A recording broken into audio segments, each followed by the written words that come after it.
Sportscast, March 20th, 2020. If you haven't yet, please subscribe on all our channels, YouTube, iTunes, and Periscope. And also, if you're on iTunes, please leave a rating and review.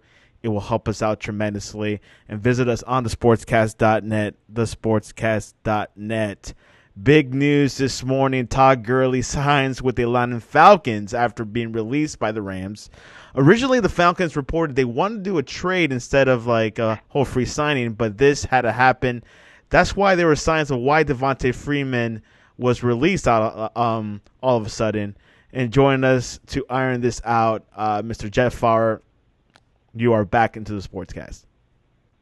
Hey, thanks for having me, Santiago. What a crazy week, Jeff. Obviously, with Tom Brady, Gurley, and things like that, there's a lot of movement in the free agency world. It actually brought life to the sports world because it was completely dead last week. Let's go into L.A. and Atlanta. Todd Gurley, one of the greatest running backs. Well, not the greatest, one of the best running backs in the league. Last year, not so much due to some injury concerns. What were your thoughts about him being released and now going to Atlanta? It's all about the injuries. When you look at Todd Gurley, when he's healthy, he's one of the very best in the NFL. I mean, you could even make the argument that he's the best in the NFL whenever he's truly healthy. But the issue there is that's kind of a big, big if.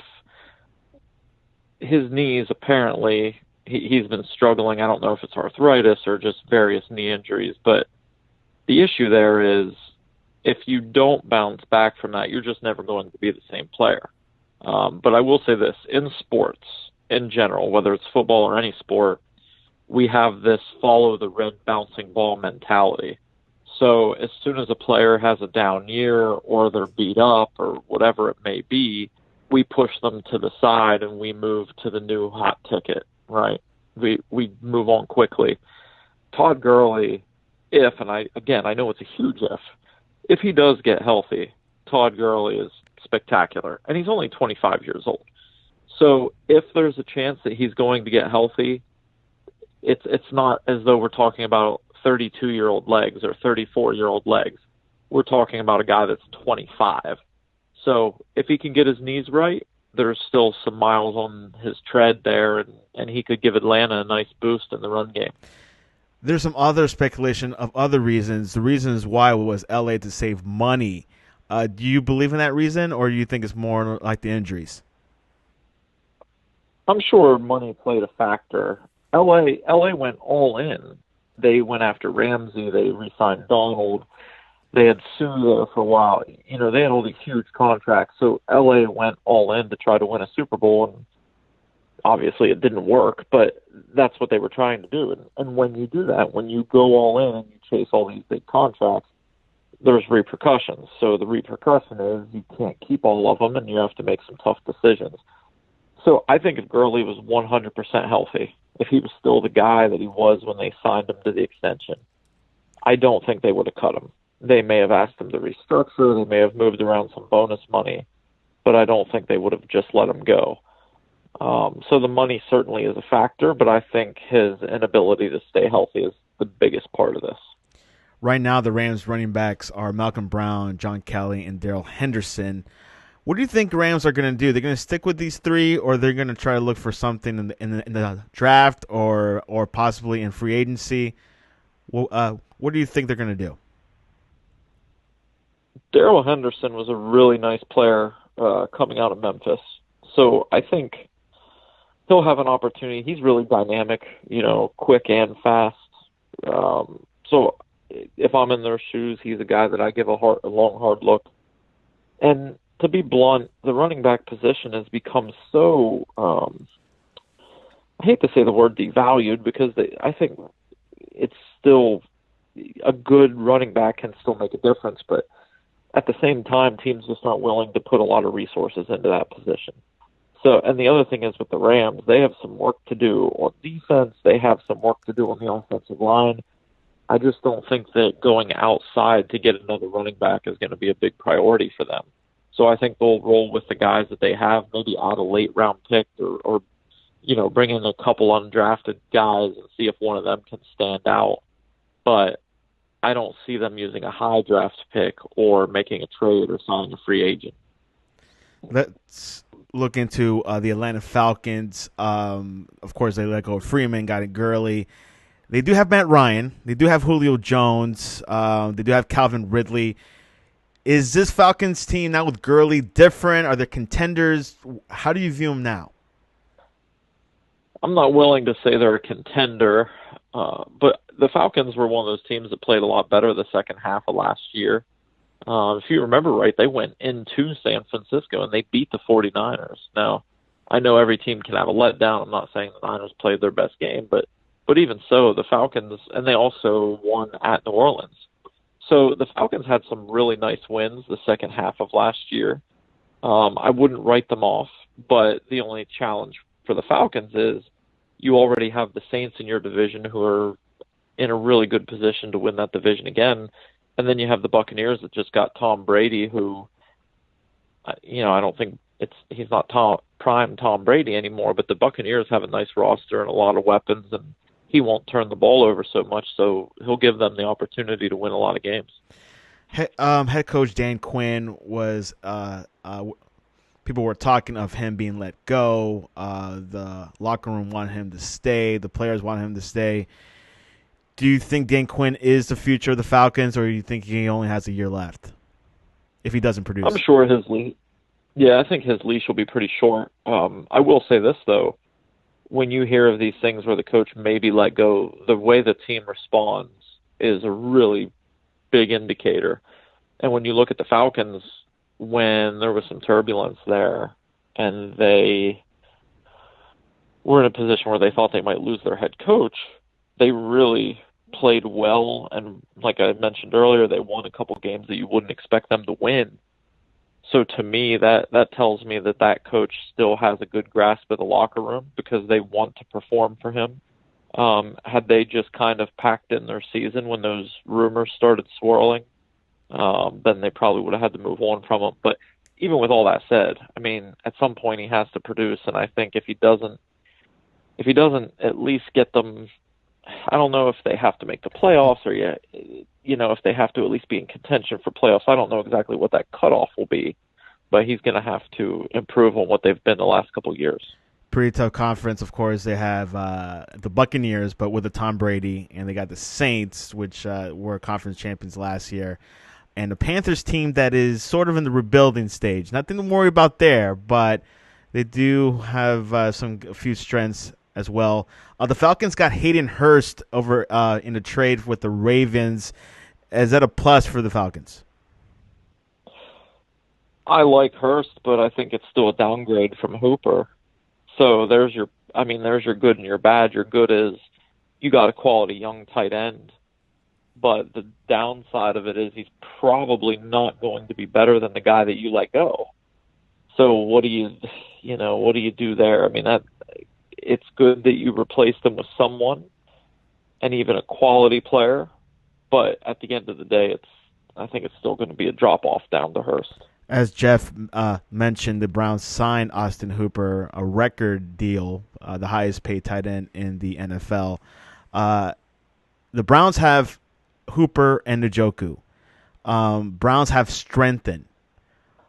What does that say to you for the Browns? Do you think this will be enough for them to be contention, even though last year they were in contention but fell through? Do you think this might be the missing ingredient? And also with Case Keenum being signed too, as a backup potentially. The Browns. So here's the thing with them is it's not an issue of talent. It's the whole video game argument. If you use the Browns on a video game, they're pretty good because they have individual talent. And if you look over the course of both their entire roster on both offense and defense, talent is not the issue. The issue in Cleveland they just can't seem to get the head coach right. They seem to lack discipline. Now, could that change with their new head coach? Absolutely, it could. I don't know that yet. I'm not willing to say they're a contender until I see them play a couple games. And the other thing is the division they play in, the Ravens are loaded. I mean, if you look at the Ravens roster, it's just they have good players everywhere. So the Ravens are loaded. The Steelers' defense is really, really good, and now they're going to get Ben back to give some level of stability on offense. And the Bengals, even though they've been really rough the last couple of years, they're going to draft Burrow, and they're also going to be getting A.J. Green back. So that's a pretty big talent infusion before you even talk about the free agency moves they've made and the players that they can draft this year, aside from Burrow. So that division is not going to make it easy for the Browns to just go in and win the division. Now, I think they'll be improved from last year, but last year at this time I thought they'd be improved, and then they were pretty much a train wreck in the beginning of the next season. So I do think the Browns will be improved, but I also think I'm definitely not willing to put them ahead of the Ravens, and I think they're going to have a battle with the Steelers. Let's stick with the Browns. Case Keenum was signed. Is that saying that that Baker is on the hot seat, or is Case there to groom him? Like, what is the Browns trying to tell us? I don't think it means Baker's on the hot seat, but I do think it means that they want to have somebody that if the bottom completely falls out on Baker, that they at least have a respectable backup that can win a couple games. So I think they'll give Baker every opportunity to take the next step and be a quality quarterback. But if he plays really poorly, then they'll feel comfortable moving to Case Keenum for the rest of this season until they find their franchise quarterback. Case Keenum, a experienced professional quarterback, definitely will be a good backup. He's a little bit better than Brian Hoyer. He's known to be as the backup around. Let's get back into the NFC South. The biggest news of the week: Tom Brady signing with the Buccaneers. Made it publicly known by Tom Brady this morning via his social media accounts. 2-year deal. I think he gets $30 million per year. Jeff, was this the biggest news this week? It definitely was. You're talking about quite possibly the best quarterback in NFL history finishing his career somewhere else. And I keep thinking, I believe he'll be 43 when the season starts. Correct. And every single athlete hits the wall at some point. At some point, you just can't do it anymore. So the Bucs are taking a chance because at any point Brady could hit that wall and just not be the same player anymore. The other side of that argument is the Buccaneers. I mean, they lost a lot of close games and a lot of one-score games, and Jameis Winston threw 30 interceptions. So Brady's not going to throw 30 interceptions. Now he might not throw 30 touchdowns either at this stage in his career. But I think the Bucs are, they're going to continue to add some talent on defense. They have plenty of weapons on offense. I mean, they have Evans, they have Goodwin, and I'm sorry, I think it's Godwin. Chris Godwin, yeah.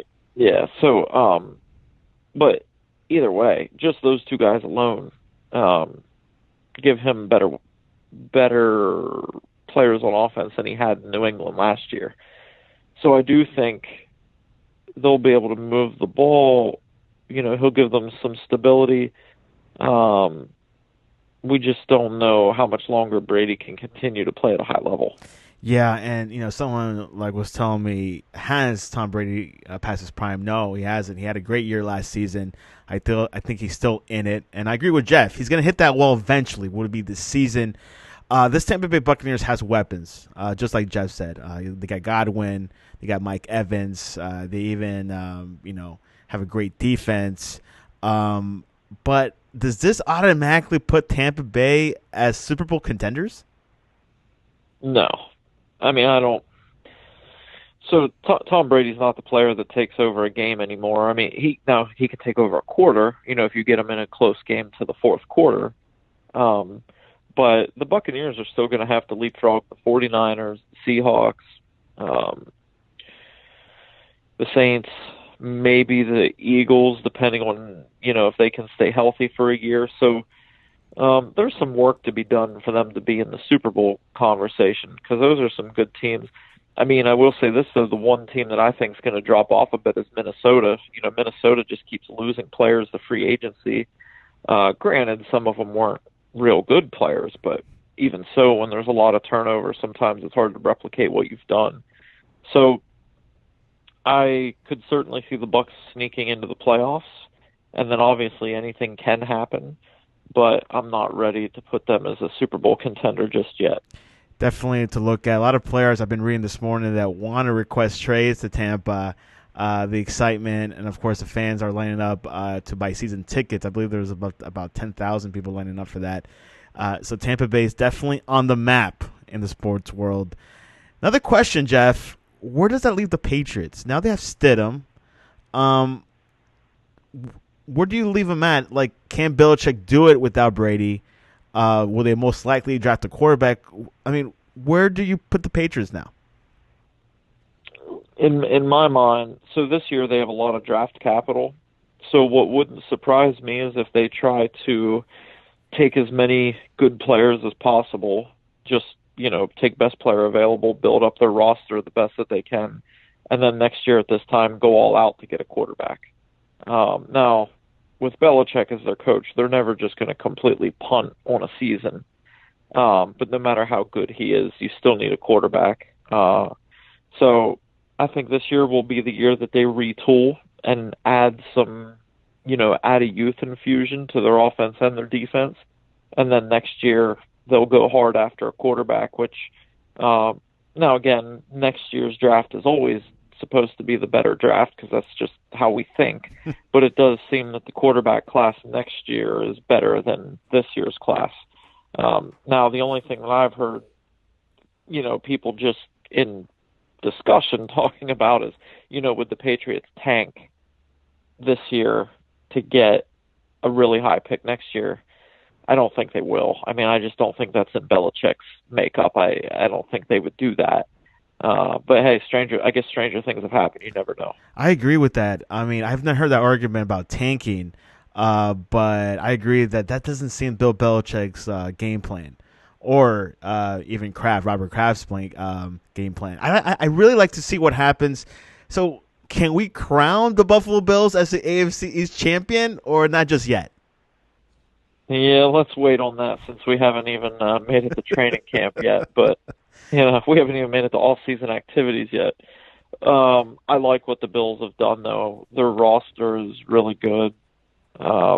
They've built a defense to where I think it'll be an elite defense. But it all comes down to Josh Allen. I mean, I like that they got Diggs. Diggs is a big, just huge pickup because Diggs is a phenomenal route runner, and he'll give Allen a true number one option.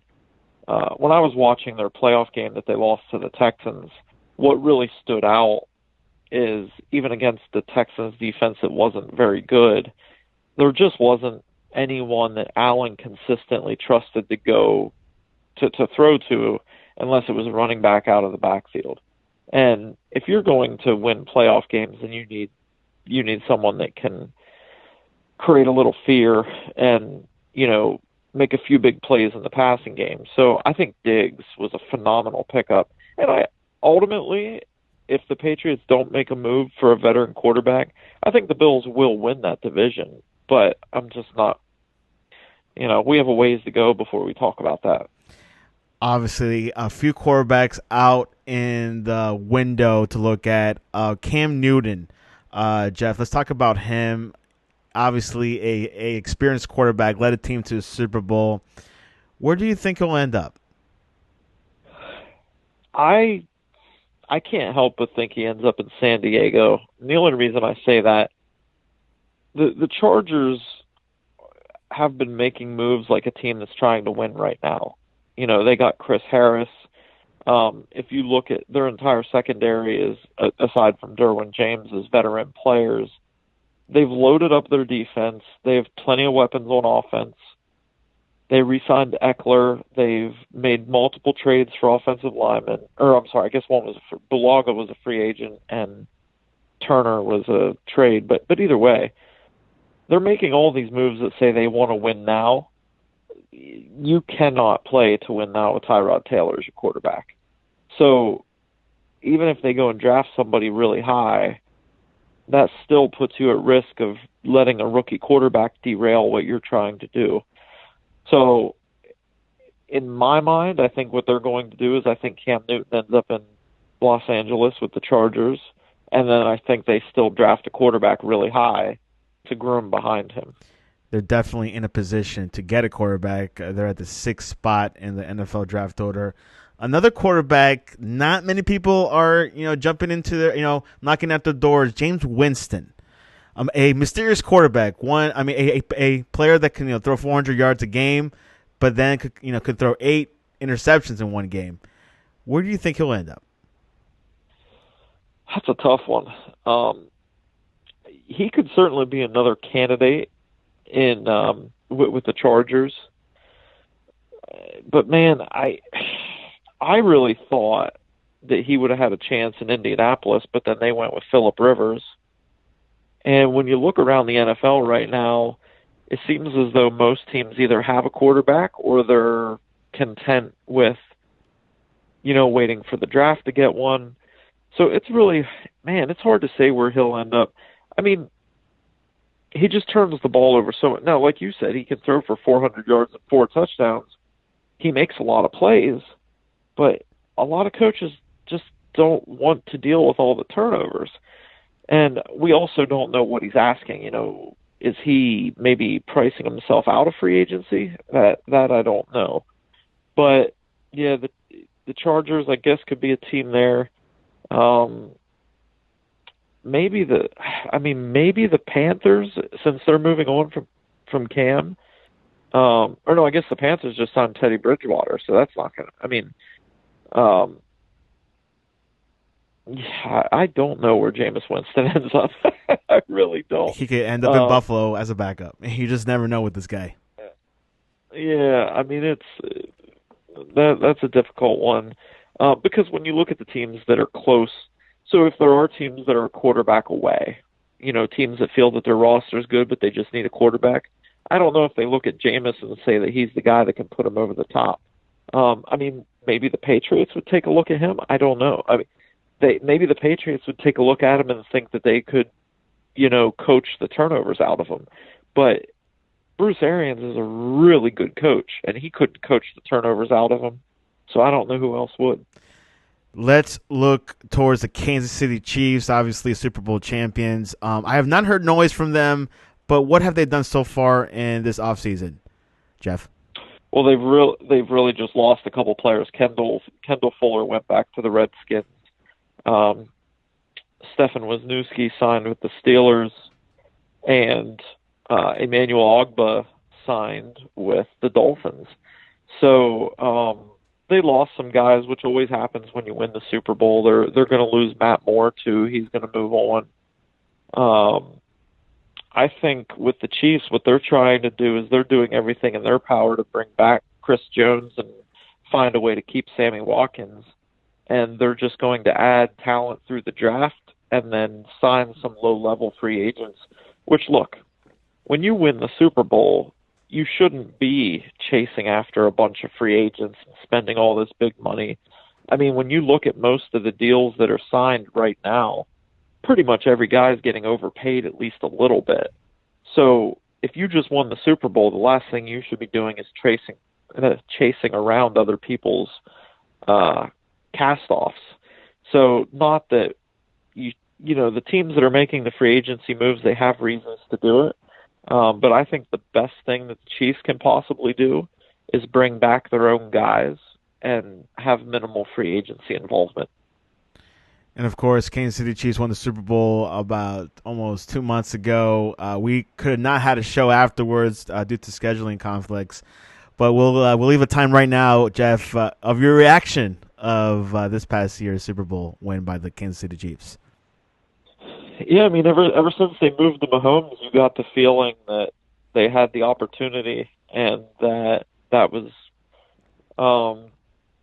they were going all in to win a Super Bowl. I mean, when you make that significant trade up and you get your franchise guy, that's when the franchise sets a new standard.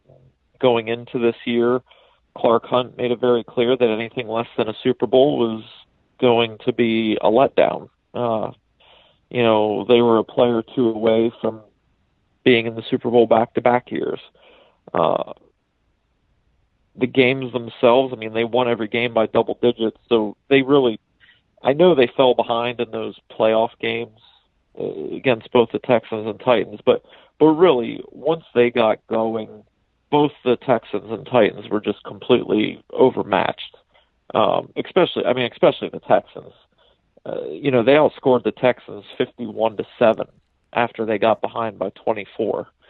So they were just in a different galaxy than the Texans. The Titans had that magic carpet ride riding Derrick Henry, but that has a shelf life. And then the Niners were just tough. The Niners were really tough.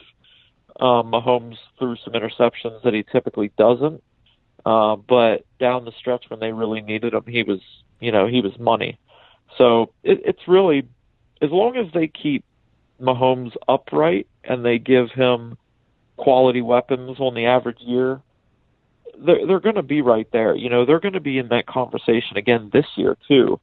And they're going to be for a while. It's just a matter of as long as they can continue to replenish good players on offense, protect them enough, and do that without having the defense completely fall apart. You look around the NFL. I mean, who are the best quarterbacks in the NFL right now? I think that with Aaron Rodgers and Tom Brady getting near the end of their careers, Drew Brees, Ben Roethlisberger, like all those good quarterbacks are near the end of their career. Mahomes is the best quarterback in the NFL, and he's 24 years old. So they're going to be there for a while. So they're in a good spot. I mean, nothing's guaranteed, obviously. Anything can change. But they're in a good spot. The baton is being passed for sure. This might be the Mahomes era. Now that Brady has gone to the NFC, who are the top teams in the AFC right now? Let's just name the top three right now. Yeah, it's the Chiefs and the Ravens, and then that third team is right now. And I know it's super early. I mean, it's only March.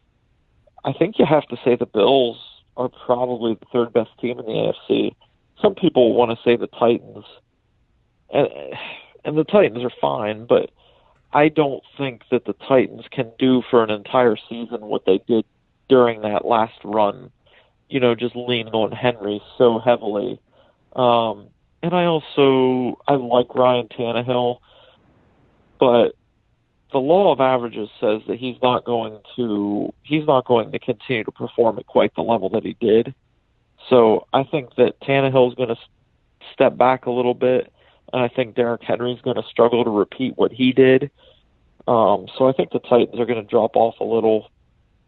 So I think it has to be the Bills, really.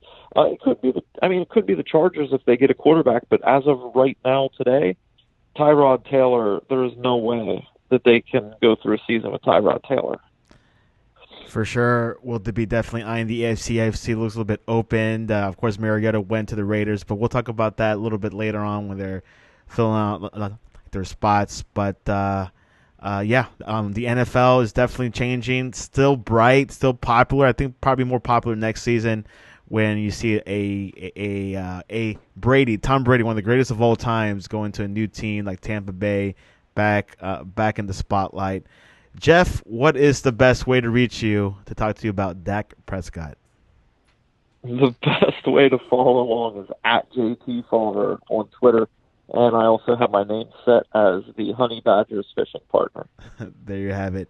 We'll be having Jeff on again to talk because there's a lot more going on in the NFL. There's probably more business next week, and the NFL draft is on April 23rd to the 25th. It will not be in Las Vegas. It most likely be remote somewhere, either in New York or in the studio in Bristol or maybe Los Angeles. But we'll definitely keep you up to date. NFL is up and running. They don't even know what coronavirus is. Anyways, you could go on to sportscast.net, thesportscast.net. We've been updating the site every hour this past week, and we'll definitely see some new developments and things like that. A couple players still out there. So, like the Red Rifle, Andy Dalton, where is he going to go? So keep an eye on us on our Twitter. It's at the Sportscast1, the Sportscast1, and we'll definitely keep you up to date. Well, Jeff, always a pleasure. Any closing words? Hey, just can't wait for all our sports to come back, man. Let's I agree. Stay home. Let's stay home, eat a little too much, just for a little bit, and get past this whole thing and bring all our sports back, man. Exactly. Sooner the better. Jeff, always a pleasure for you to be on the Sportscast. All right. Thanks, man.